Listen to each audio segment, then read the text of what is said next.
안녕하세요. 10월 21일 목요일입니다.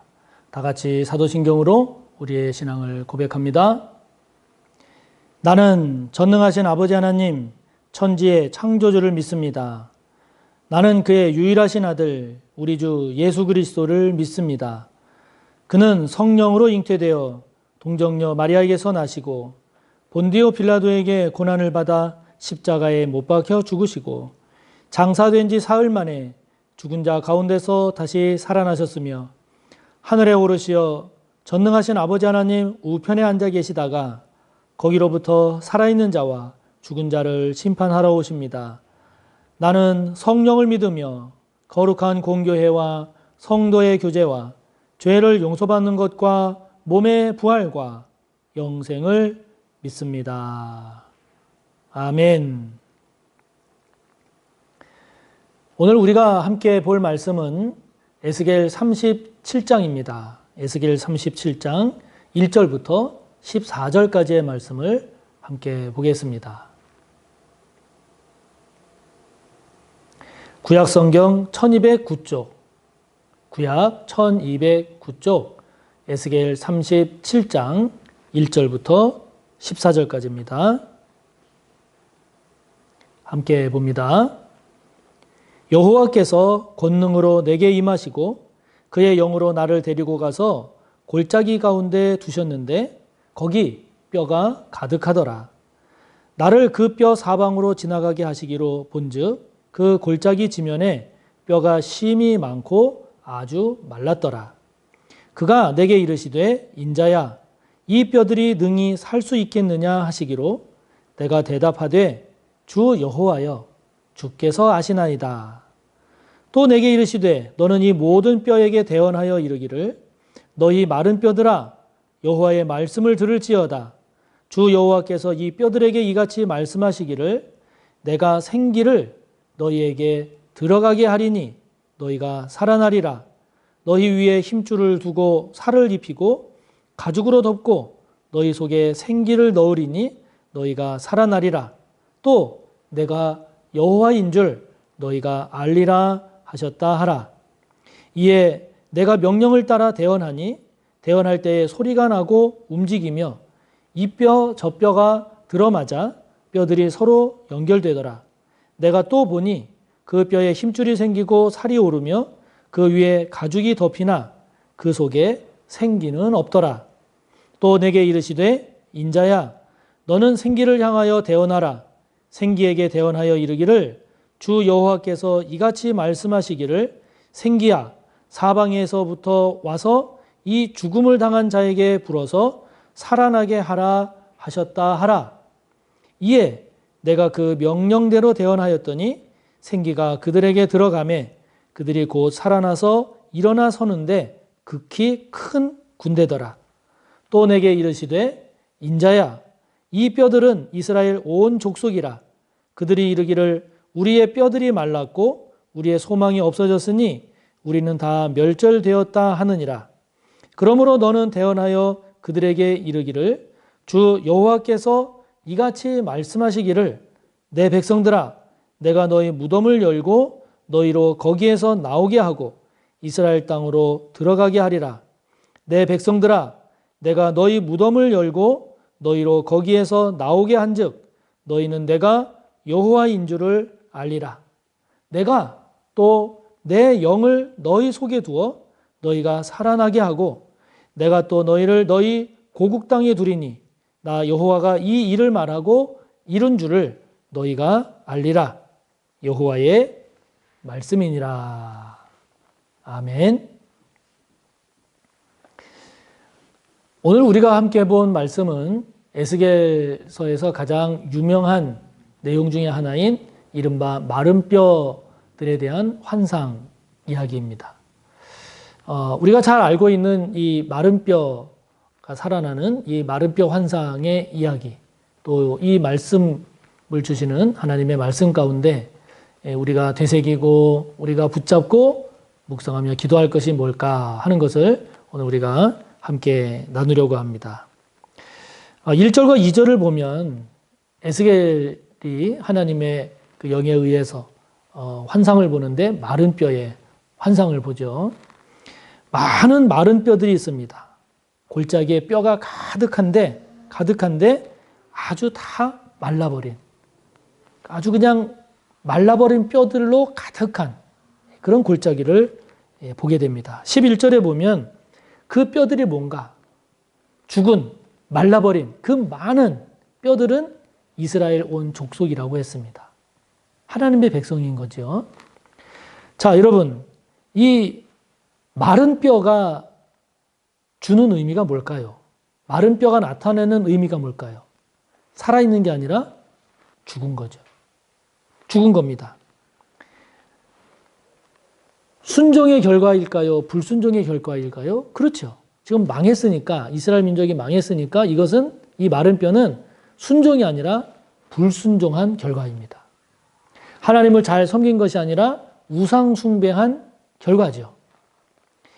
자신의 정욕을 채우기 위하고 또 세상 가치를 따라서 하나님을 등지고 살아간 삶의 결과를 말하죠.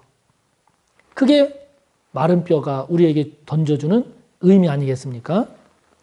그러니까 이것을 우리가 좀 더 묵상을 해보면 우리가 살아있지만 불순종하며 산다 그러면 이거는 죽은 것과 마찬가지인 거죠.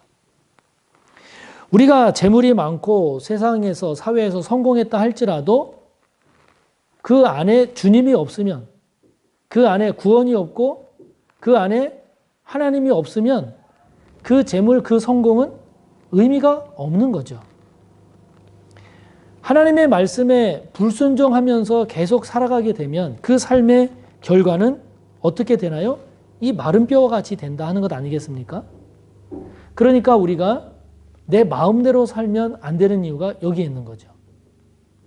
하나님의 말씀을 그래도 하나라도 더, 조금이라도 더 순종하고 하나님을 조금이라도 더 온전하게 잘 섬기고 조금이라도 더 예수 그리스도를 믿는 믿음의 삶을 잘 살면 살수록 그것이 복이 되는 거죠. 마른 뼈가 되지 않고.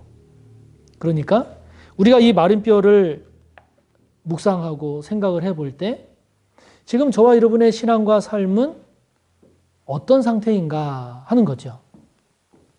마른 뼈와 같은 그러한 신앙, 그러한 삶의 모습으로 살아가고 있는 모습은 없는가 하는 겁니다. 저와 여러분의 지금 신앙 속에는, 저와 여러분의 삶 속에는 얼마만큼의 생기가 있습니까? 주님으로 인한 생기가 있나요? 말씀으로 인한 생기가 있나요? 은혜를 통한 생기가 있나요? 만약에 이런 것이 없이 저와 여러분의 모습이 그냥 마른 뼈와 같다. 지금 에스겔이 보는 것처럼 골짜기에 가득한 말라버린 그런 뼈와 같은 지금 저와 여러분의 신앙이요 삶이다라고 하면 다시 한번 우리가 여기에서부터 회복되는, 다시금 우리의 신앙과 삶이 생기 있는, 살아나는 이러한 저와 여러분으로 나아가야 되지 않겠습니까? 그런 저와 여러분의 모습이 되시기를 축복하는 겁니다. 하나님께서 이렇게 마른 뼈로 가득한 골짜기에 있는 이 뼈들을 하나님이 어떻게 하시는가? 살리십니다. 할렐루야, 살리세요. 죽어있는, 말라버린 그 뼈를 살리십니다. 어떻게 살리시는가? 10절에 보니까 생기를 넣으세요. 하나님께서 생기를 넣으세요. 생기를 넣으십니다. 그런데 8절을 보면 그냥 생기만 넣으시는 것이 아니라 거기에 힘줄을 더하시고 살을 덧붙이시고 가죽을 덧입히세요. 그러니까 하나님께서 행하시는 하나님의 그 역사하심을 보면 거의 공식과도 같은, 거의 원칙과도 같은 그런 내용이 있는데 그게 무엇인고 하니 하나님의 공식은 저와 여러분에게 은혜와 복을 주실 때 생명을 주시고 은혜를 주시고 복을 주시는데, 생명을 주시는데 그냥 주시는 것으로 그치는 게 아니라 더 풍성히 주시는, 더 넉넉하게 주시는, 이게 우리 하나님의 속성이요 우리 하나님께서 행하시는 역사의 원칙입니다. 원칙입니다. 자, 여러분, 저와 여러분이 사는 길, 그것은 다른 게 아닙니다. 저와 여러분 안에 하나님의 생기가 들어오게 하는 거죠. 하나님의 생기가 저와 여러분에게 얼마만큼 들어와 있느냐가 저와 여러분이 얼마만큼 살아있느냐 하는 것을 정하지 않겠습니까? 지금 저와 여러분 안에는 하나님의 은혜가 얼마만큼 풍성하게 있습니까? 하나님의 풍성한 은혜를 잘 누리고 있습니까? 아니면 은혜가 말라 있습니까? 저와 여러분의 신앙의 상태를 한번 점검해 보십시오.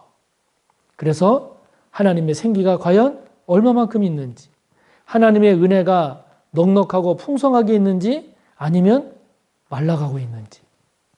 하나님은 저와 여러분에게 생기를 넣어주시기를 원하십니다. 하나님께서 주시는 생기는 저와 여러분이 체험을 통해서도 알 수 있고 경험을 통해서도 알 수 있을 뿐만 아니라 어떤 경우에는 말씀을 묵상하면서 깨달음을 통해서 깨달음을 통해서 저와 여러분을 살아나게 하시고 깨달음을 통해서 저와 여러분으로 하여금 그 풍성한 은혜에 참여하게도 하시고 또 어떤 경우에는 하나님의 이 말씀을 믿음으로써 생명을 주시는 하나님의 말씀을 믿음으로써 풍성한 은혜를 주신다는 하나님의 말씀을 믿음으로써 우리가 그 하나님의 역사에 참여할 수도 있게 됩니다. 방법은 여러 가지인데 문제는 저와 여러분에게 지금 하나님의 생기는 어떠냐 하는 거죠. 하나님의 은혜가 지금 풍성하게 있느냐 하는 겁니다. 아니면 말라 있느냐 하는 거죠. 다시 한번 하나님의 생기를 되찾고 하나님께서 베푸시는 그 은혜의 풍성함을 하나하나 누리며 나아가기를 힘쓰는, 간구하는, 구하는 저와 여러분이 되시기를 바랍니다. 그러면서 하나님께서 그 뜻을, 하나님의 뜻을 이루시는데, 성취하시는데 어떻게 하시는가? 14절에 보면 당신의 영을 우리에게 부어주심으로써 하나님의 뜻을 이루어 가심을 알 수 있습니다. 이 얘기는 하나님은 우리의 능력과 우리의 지혜가 뛰어나기 때문에 그것으로 하나님의 뜻을 이루어 가시지 않는다는 거죠. 왜요? 그렇게 되면 자칫 우리가 우리의 지혜로 우리의 능력으로 교만하게 될까 봐 하나님은 그렇게 하지 않으십니다. 하나님은 당신의 영을 통해서 당신의 영을 우리 가운데 부으셔서 당신의 영으로 하나님의 뜻을 성취해 가심을 볼 수 있습니다. 자, 여러분 11절을 봐도 그래요. 11절을 보면 지금 이스라엘 족속이 말하기를 뭐라고 말하는 거 아니? 우리의 뼈들이 말랐고 우리의 소망이 없어졌으니 우리는 다 멸절되었다. 지금 망했다는 겁니다. 희망이 없다는 겁니다. 그렇죠. 지금 유다가 망했잖아요. 예루살렘이 함락됐잖아요. 예루살렘 성전이 불에 탔잖아요. 파괴됐잖아요. 바벨론으로 다 웬만한 사람들이 다 끌려왔잖아요. 포로가 됐잖아요. 그러니까 우리의 지혜라고 하는 것이, 우리의 능력이라고 하는 것이 이렇게 눈앞에 펼쳐져 있는 주어진 환경, 상황만 보고 판단하고 생각하고 결정하는 그런 우리들의 연약함, 우리들의 한계가 있기 때문에 하나님은 우리의 지혜와 능력으로 하나님의 뜻을 성취하시는 것이 아니라 하나님의 영을 우리에게 부어주심으로써 낙심하고 있는 저와 여러분에게 희망을 주시고 주저앉아 있는 저와 여러분에게 당신의 영을 통해서 일어설 힘을 주시고 우리의 닫힌 눈을 당신의 영을 통해서 눈을 열어 하나님을 보고 하나님의 뜻을 깨닫게 하신단 말이죠. 그렇게 하나님은 당신의 뜻을 성취해 가심을 오늘 말씀하십니다. 그렇기 때문에 저와 여러분이 성령을 더 간구하고 저와 여러분이 하나님의 말씀을 조금이라도 또는 좀 더 열심히 묵상을 해야 하는 그런 이유는 이처럼 하나님은 당신의 뜻을 성령을 통해 말씀을 통해 이루시고 행하시기 때문이죠. 그러므로 신앙이라고 하는 것은 다른 게 아닙니다. 우리의 눈을 하나님의 눈으로 바라보게 하는 훈련이 신앙이죠. 신앙은 다른 게 아닙니다. 하나님의 뜻이 무엇인지를 깨달아가는 훈련이 신앙입니다. 신앙은 하나님의 말씀에 대하여 순종해가는 훈련이 신앙입니다. 신앙은 하나님께서 우리와 함께 하심을 고백하는 훈련이 신앙이죠. 오늘도 저와 여러분이 주어진 환경, 주어진 현실을 보고 좋아하고 낙담하고 교만하고 탄식하고 그러는 것이 아니라 오늘도 우리 가운데 역사하시는 성령을 바라보고 우리에게 주시는 하나님의 말씀을 묵상하며 그 뜻을 붙잡고 사는, 그래서 일을 행하시고 뜻을 성취하시는 그 하나님과 함께 영광의 주인공이 되는 저와 여러분이 꼭 되시기를 바랍니다. 하늘에 계신 우리 아버지, 아버지의 이름을 거룩하게 하시며 아버지의 나라가 오게 하시며 아버지의 뜻이 하늘에서와 같이 땅에서도 이루어지게 하소서. 오늘 우리에게 일용할 양식을 주시고 우리가 우리에게 잘못한 사람을 용서하여 준 것 같이 우리 죄를 용서하여 주시고 우리를 시험에 빠지지 않게 하시고 악에서 구하소서. 나라와 권능과 영광이 영원히 아버지의 것입니다. 아멘.